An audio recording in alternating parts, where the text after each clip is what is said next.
Good morning, all of you. We discussing about the usage of dimensional equation. And usage of dimensional equation में अपन second use को discuss कर रहे थे, change the magnitude of physical quantity in one unit system to another unit system. और formula मैंने आपको ये बताया था कि किसी भी फिजिकल क्वांटिटी के मैग्नीट्यूड को वन सिस्टम से अनदर सिस्टम में चेंज करने का फॉर्मूला होता है n2 is equal to n1 m1 upon m2 की power a, l1 upon l2 की पावर b और t1 अपॉन t2 की पावर c। अब आपको मैंने ये बताया था कि जिस सिस्टम में अपन को फिजिकल क्वांटिटी की वैल्यू गिवन होती है उस सिस्टम की वैल्यू को अपन पुट करते हैं m1, l1 और t1 की जगह, और जिस सिस्टम में अपन को फाइंड आउट करना होता है उसकी वैल्यू अपन पुट करते हैं बेटा m2, l2 और t2 की जगह। और फॉर्मूला अपन ये पढ़ा था कि n2 is equal to n1 m1 upon m2 की power a, l1 upon l2 की power b and t1 upon t2 की पावर c। इस फॉर्मूले से अपन किसी भी फिजिकल क्वांटिटी के मैग्नीट्यूड को वन सिस्टम से अनदर सिस्टम में क्या कर सकते हैं, चेंज। आज की क्लास में अपन सेकंड यूज को पढ़ रहे हैं, change the magnitude of physical quantity in one unit system to another unit system. उस पर बेस्ट अपन कुछ न्यूमेरिकल सॉल्व आउट कर रहे हैं और उसी टॉपिक पे अपन एक क्वेश्चन को डिस्कस कर रहे हैं। और क्वेश्चन अपना ये है, जैसे मैंने आपको क्वेश्चन दे दिया, the value of acceleration due to gravity is 9.8 meter second inverse square in MKS system. Determine the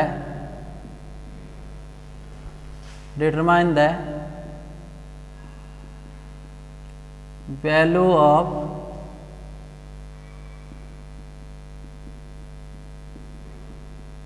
acceleration due to gravity in CGS system using dimensional method. एक क्वेश्चन मैंने दिया है कि the value of acceleration due to gravity is 9.8 metre second inverse square in MKS system, then determine the value of acceleration due to gravity, या इसको अपन gravitational acceleration भी बोल सकते हैं। तो determine the value of acceleration due to gravity in CGS system using dimensional method. इस तरीके के क्वेश्चन को सॉल्व करने के लिए सबसे पहले अपन को पता होना चाहिए कि गिवन फिजिकल क्वांटिटी कौन सी है। अब गिवन फिजिकल क्वांटिटी होगी अपनी, क्वेश्चन में अपन को दे रखा है एक्सेलरेशन ड्यू टू ग्रेविटी, और एक्सेलरेशन ड्यू टू ग्रेविटी को डिनोट अपन करते हैं बेटा स्मॉल c। अब आपको मैंने ये बताया था कि फोर्स एक ऐसा फैक्टर होता है जो किसी भी फिजिकल क्वांटिटी के अंदर, कि फोर्स एक ऐसा फैक्टर होता है जो किसी भी ऑब्जेक्ट या बॉडी पर जब फोर्स अप्लाई किया जाता है तो ड्यू टू फोर्स बॉडी के अंदर क्या प्रोड्यूस होता है, एक्सेलरेशन। इट मीन्स फोर्स एक ऐसा फैक्टर होता है जो किसी भी बॉडी या ऑब्जेक्ट में क्या प्रोड्यूस करता है, एक्सेलरेशन। और अगर किसी बॉडी या ऑब्जेक्ट में acceleration due to gravitational force produce होता है तो उसको अपन बोलते हैं एक्सेलरेशन ड्यू टू ग्रेविटी, या इसको अपन ये भी बोल सकते हैं बेटा ग्रेविटेशनल एक्सेलरेशन।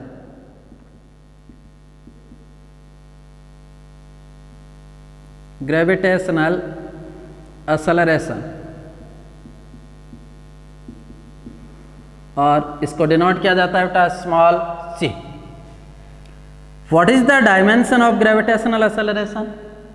तो एक्सेलरेशन की डायमेंशन होती है बेटा m0 L1 t की पावर -2। तो वी नो कि the dimension of gravitational acceleration is m0 L1 t की पावर -2। यहाँ m की डायमेंशन है 0, L की डायमेंशन है 1 और t की डायमेंशन है -2। m is mass, L is length and t is time. यहाँ मास की डायमेंशन है 0, लेंथ की डायमेंशन है 1 और टाइम की डायमेंशन है -2। अब इस ग्रेविटेशनल एक्सेलरेशन या एक्सेलरेशन ड्यू टू ग्रेविटी की जो वैल्यू है वो अपन को दी गई है किस सिस्टम में, m केस, और फाइंड आउट करनी है अपन को किस सिस्टम में, CGS।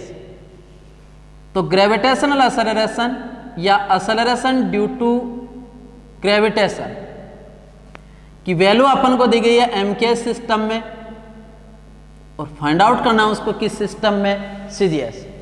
इट मीन्स अपन को वैल्यू दी गई है m केस सिस्टम में और फाइंड आउट करनी है उसको किस सिस्टम में, CGS। There are 4 unit system of physical quantity, m KS, CGS, FES and SI system. अब अलग अलग यूनिट सिस्टम में किसी भी फिजिकल क्वांटिटी की यूनिट और मैग्नीट्यूड डिफरेंट होता है, but there will be no change in dimensional equation. कि किसी भी फिजिकल क्वांटिटी के डायमेंशन में यूनिट सिस्टम चेंज होने से उसकी डायमेंशंस में there will be no change, dimensions में कोई भी चेंज नहीं होगा। लेकिन जैसे यूनिट सिस्टम चेंज होती है तो फिजिकल क्वांटिटी का यूनिट भी चेंज होता है, और फिजिकल क्वांटिटी का क्या भी चेंज होता है, मैग्नीट्यूड। तो मैग्नीट्यूड और यूनिट सिस्टम चेंज होने से चेंज होते हैं, but there will be no change in dimensional equation. Unit system change होने से फिजिकल क्वांटिटी के डायमेंशनल इक्वेशन में कोई भी चेंज नहीं हो। अब अपन को इस फिजिकल क्वांटिटी की वैल्यू दी गई है किस सिस्टम में, m केस, और अपन को फाइंड आउट करनी है किस सिस्टम में, CGS। तो जिस सिस्टम में अपन को वैल्यू दी गई होती है उसकी वैल्यू आएगी किसकी जगह, m1 L1 और T1। और जिस सिस्टम में अपन को वैल्यू फाइंड आउट करनी है उसकी वैल्यू आएगी बेटा m2 L2 और T2। तो यहाँ अपन को वैल्यू दी गई बेटा किस सिस्टम में, m केस, फाइंड आउट करनी है अपन को किस सिस्टम में, CGS। तो गिवन वैल्यू आएगी m1 L1 और T1, और जिस सिस्टम में अपन को फाइंड आउट करना है वो वैल्यू आएगी किसकी जगह, m2 L2 और T2। अब m के सिस्टम में मास की यूनिट होती है kg, लेंथ की यूनिट होती है मीटर, और टाइम की यूनिट होती है सेकंड। CGS सिस्टम में मास की यूनिट होती है ग्राम, लेंथ की होती है सेंटीमीटर, और टाइम की होती है सेकंड। किसी भी फिजिकल क्वांटिटी को मैग्नीट्यूड और यूनिट के मल्टीप्लिकेशन के रूप में रिप्रेजेंट किया जाता है। तो m के सिस्टम में सपोज करो उस फिजिकल क्वांटिटी का मैग्नीट्यूड n1 और CGS सिस्टम में n2। अब m के सिस्टम में इसकी वैल्यू अपन को दी गई है 9.8 मीटर सेकेंड इनवर्स स्क्वायर।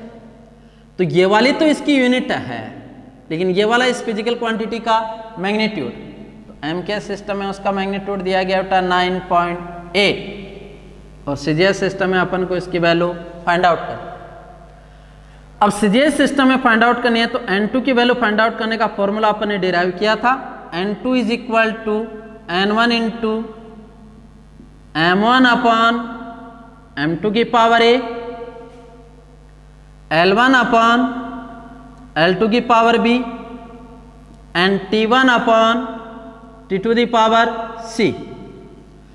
अब इस फिजिकल क्वांटिटी का एक सिस्टम में मैग्नीट्यूड है n1 और अनदर सिस्टम में उसका मैग्नीट्यूड है n2, और आपको बताया जो गिवन वैल्यू होगी जिस सिस्टम में अपन को वैल्यू दी गई है वो वैल्यू पुट होगी m1 L1 एंड T1 की जगह, और जिस सिस्टम में अपन को फाइंड आउट करना है उसकी वैल्यू पुट होगी m2 L2 और T2 की जगह। अब आपको बताया कि यूनिट सिस्टम चेंज होने से मैग्नीट्यूड और यूनिट चेंज होते हैं, but there will be no change in dimensional equation. अब यहां मास की डायमेंशन 0, यहां मास की डायमेंशन a, यहां लेंथ की डायमेंशन 1, यहां लेंथ की डायमेंशन b, यहां टाइम की डायमेंशन -2, यहां टाइमिंग की डायमेंशन c। इस इक्वेशन और इस इक्वेशन को कंपैरिजन करते हैं तो यहां मास की डायमेंशन a, यहां मास की डायमेंशन 0, यहां लेंथ की डायमेंशन p, यहां लेंथ की डायमेंशन 1, यहां टाइम की डायमेंशन c और यहां इसकी वैल्यू कितनी -2। तो अपन को इस फॉर्मूले की जो डायमेंशन है उसको इस फिजिकल क्वांटिटी के डायमेंशन से कंपेयर करके वैल्यू फाइंड आउट करनी है किसकी, a, b एंड c। अब इस फॉर्मूले में वैल्यू पुट कर दो, तो वैल्यू पुट करेंगे तो देखो n2 n1 की वैल्यू 9.8, m1 की वैल्यू दे रखी है 1 kg, m2 की वैल्यू 1 ग्राम, इसकी पावर 0, L1 की जगह 1 मीटर, L2 की जगह 1 सेंटीमीटर, पावर b की वैल्यू 1, यहाँ हो जाएगा बेटा 1 सेकेंड, 1 सेकेंड, पावर -2। अब इस फॉर्मूले में केजी मीटर किस सिस्टम की वैल्यू है, MKS, और अपन को फाइंड आउट करने बेटा किस सिस्टम में, CGS। तो जो भी इस फॉर्मूले में MKS की वैल्यू उसको कन्वर्ट करना है किस सिस्टम में, CGS। तो CGS में कन्वर्ट करते हैं तो देखो N2 is equal to 9.8, 1 kilogram में कितने ग्राम होते हैं बेटा, 1000, ठीक है, 1 ग्राम, पावर 0, 1 मीटर में 100 सेंटीमीटर अपॉन 1 सेंटीमीटर, पावर 1, और इसको अपन लिख सकते हैं बेटा 1 सेकेंड, 1 सेकेंड, पावर -2। अब इसको अगर अपन सोल्व आउट करते हैं तो इसको अपन इस तरीके से भी राइट डाउन कर सकते हैं, N2 इज इक्वल टू 9.8, 1000 ग्राम को अपन लिख सकते हैं बेटा 10 to the power 3, 1 gram, power 0, 100 को लिख सकता हूं 10 to the power 2, 1 centimetre, power 1, 1 second, 1 second, power -2। अब यहां एक चीज याद रखना कि अगर किसी फिजिकल क्वांटिटी की पावर 0 होती है तो किसी भी फिजिकल क्वांटिटी की पावर 0 होने पर उसकी वैल्यू होती है बेटा कितनी, 1। जैसा मैं लिखूं बेटा a की पावर 0, b की पावर 0, 10 की पावर 0, 100 की पावर 0।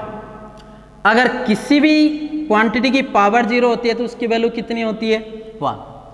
तो किसी भी क्वांटिटी की पावर 0 होने पर उसकी वैल्यू होती है कितनी, 1। अब इसको अगर अपन सोल्व आउट करते हैं तो सोल्व आउट करने पर अपन लिख सकते हैं N2 9.8, यहां इसकी पावर दे रखी है कितनी, 0, और किसी भी क्वांटिटी की पावर 0 होने पर उसकी वैल्यू होती है बेटा कितनी, 1। तो ये 1, बाहर वाली पावर को अंदर वाली पावर से मल्टीप्लाई करते हैं तो 10 टू द पावर 2, और इसका आंसर आएगा बेटा कितना, 1। यहां से सोल्व आउट करते हैं तो N2 is equal to 9.8 into 100, इससे इसको मल्टीप्लाई करते हैं तो N2 इज इक्वल टू 980। तो अगर एक्सेलरेशन ड्यू टू ग्रेविटी की MKS सिस्टम में वैल्यू 9.8 मीटर सेकेंड इनवर्स स्क्वायर है तो ये वैल्यू होता है बेटा किस सिस्टम की, MKS, और CGS सिस्टम में उसकी वैल्यू आएगी बेटा 980, मीटर की जगह आ जाएगा सेंटीमीटर, सेकंड की जगह सेकंड।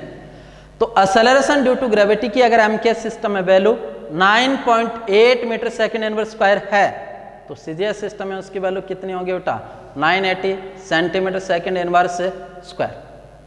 तो अगर 11th क्लास में ये टॉपिक आता है तो अपन को इस तरीके से सोल्व आउट करना। लेकिन अगर ऑब्जेक्टिव टाइप क्वेश्चन पूछता है, अब ऑब्जेक्टिव टाइप क्वेश्चन में अपन को इतना बड़ा करने की जरूरत नहीं, डायरेक्ट एक लाइन में आंसर आएगा। जैसे क्वेश्चन दे दिया कि ग्रेविटेशनल एक्सेलरेशन g की MKS सिस्टम में वैल्यू दे दी 9.8 मीटर सेकेंड इनवर्स स्क्वायर, अगला कहेगा find out the value of acceleration due to gravity in CGS system. अब सीजीएस सिस्टम में इसकी वैल्यू चेंज करते हैं तो मीटर की जगह आएगा क्या, सेंटीमीटर। तो 1 मीटर में कितने सेंटीमीटर, 100। तो ये लो 100 सेंटीमीटर। सेकंड की जगह सेकंड, 9.8 को 100 से मल्टीप्लाई किया तो कितना उठा, 980 सेंटीमीटर सेकंड इनवर्स स्क्वायर। ये वाली जो वैल्यू है ग्रेविटेशन एक्सेलरेशन की वो किस सिस्टम में है, सीजीएस, और ये वाली वैल्यू है वो किस सिस्टम में है, एमकेएस। तो इस तरीके से अपन किसी भी फिजिकल क्वांटिटी के मैग्नीट्यूड को वन सिस्टम से अनदर सिस्टम में चेंज कर सकते हैं। फॉर्मूला एक ही होगा, N2 = N1 M1 upon M2 की power A, L1 upon L2 की पावर B और T1 अपॉन T2 की पावर C। एक क्वेश्चन और डिस्कस करते हैं।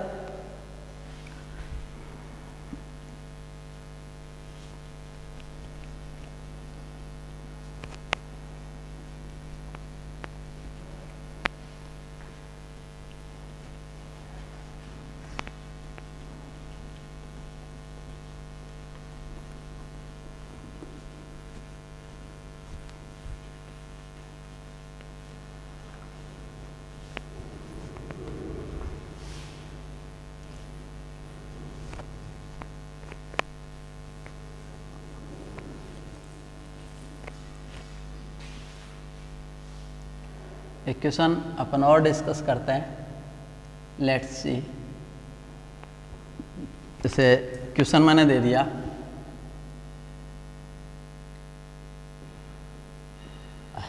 द वैल्यू ऑफ यूनिवर्सल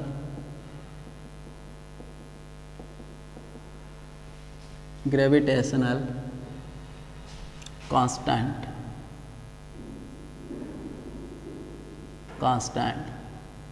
इसको डिनोट किया जाता है बेटा by capital C। The value of universal gravitational constant is 6.67 into 10⁻⁻11 newton into metre square upon kg square in MKS system, then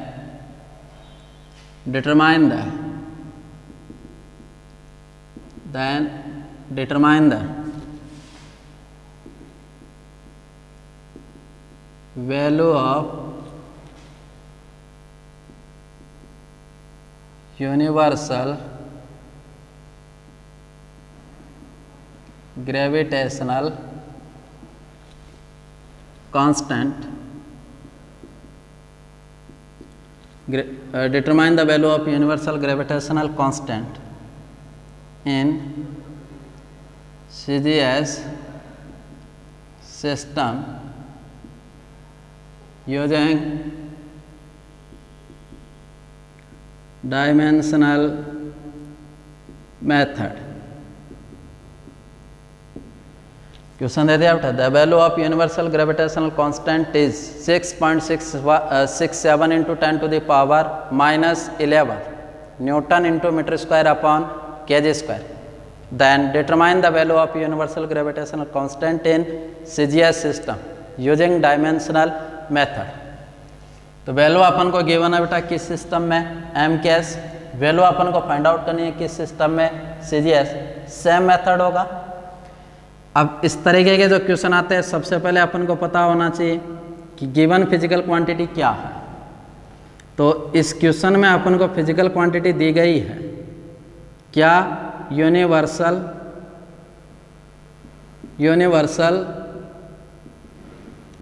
gravitational constant, और इसको डिनोट किया जाता है बेटा बाई कैपिटल C। अब उसके बाद अपन को राइट करनी है उससे फिजिकल क्वांटिटी की डायमेंशन। तो what is the dimension of universal gravitational constant. तो according to Newton's gravitation law अपन ने ये लिखा था है प्रोपोर्शनल कि दो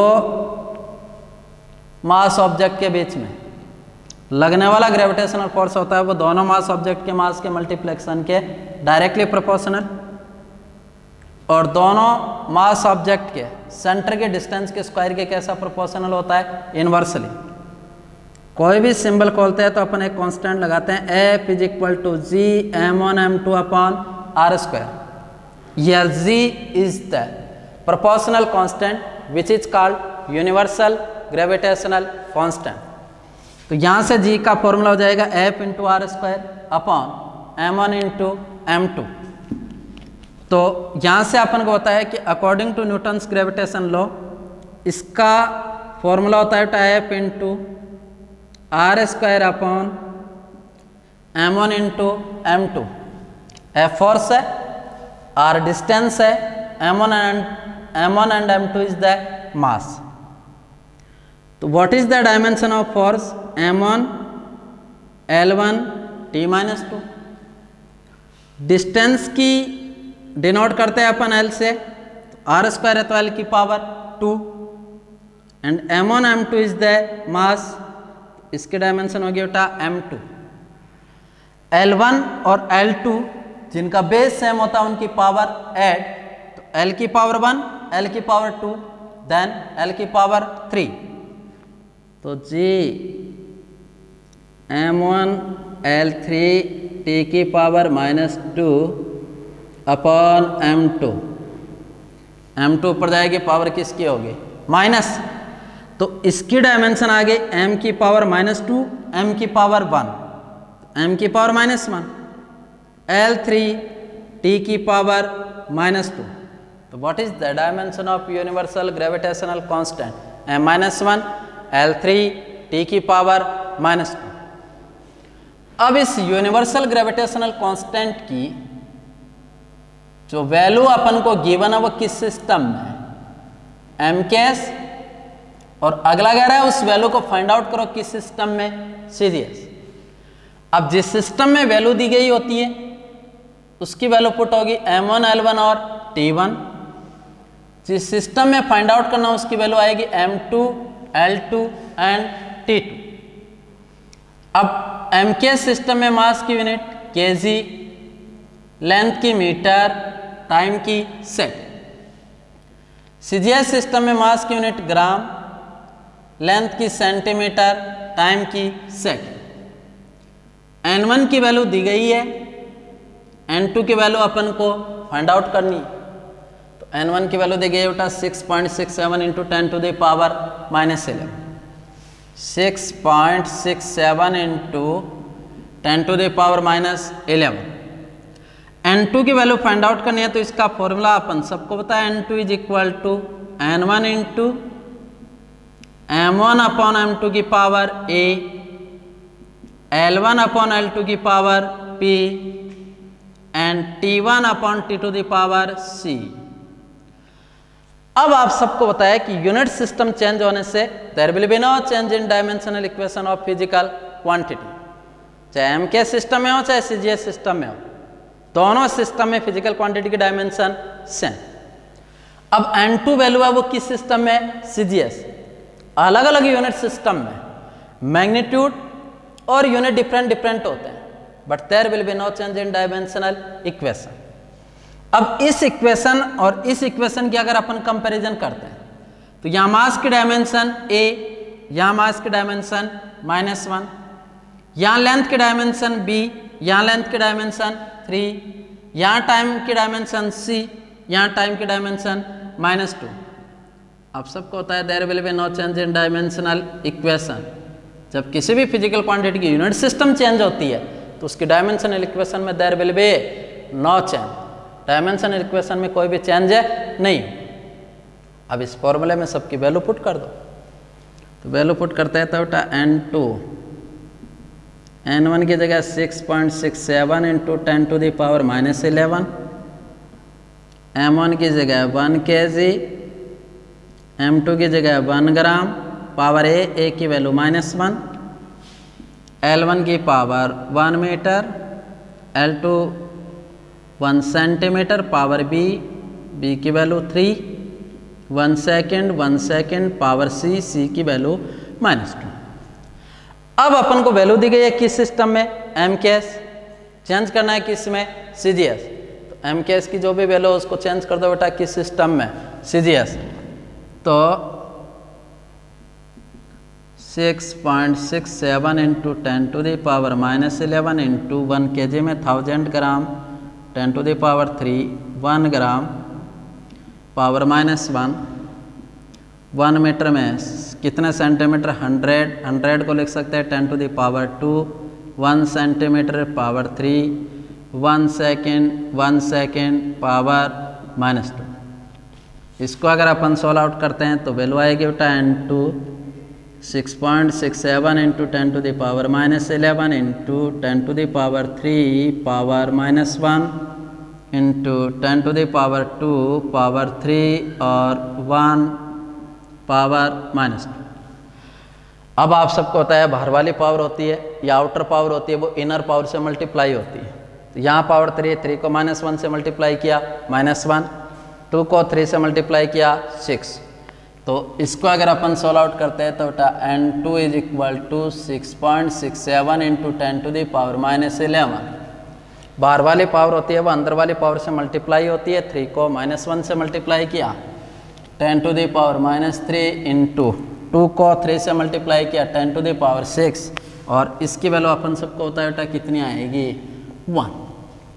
ठीक है, तो यहाँ से वैल्यू फाइंड आउट करते हैं तो n2 is equal to 6.67 into, अब देखो 10⁻11 10⁻3 बेस 7 होने पर पावर ऐड हो जाती है, तो -11 में -3 ऐड करेंगे तो -14 इंटू 10⁻6।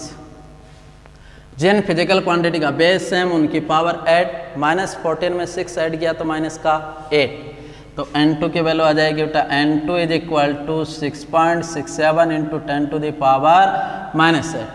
अब देखो फोर्स का एम के एस सिस्टम में यूनिट होती है न्यूटन, सीजीएस सिस्टम में हो जाएगी बेटा डायन। लेंथ के एम के एस सिस्टम में यूनिट होती है मीटर, सीजीएस सिस्टम में सेंटीमीटर, मास की केजी, एम के एस सिस्टम में तो सीजीएस सिस्टम में क्या हो जाएगी ग्राम। तो इसकी वैल्यू आएगी बेटा 6.67 इंटू 10⁻8 डायन into centimetre square upon gram square. तो इस तरीके से अपन किसी भी फिजिकल क्वांटिटी के मैग्नीट्यूड को वन सिस्टम से अनदर सिस्टम में क्या कर सकते हैं, चेंज। कल अपन डायमेंशनल इक्वेशन का थर्ड यूज पढ़ेंगे। Thank you.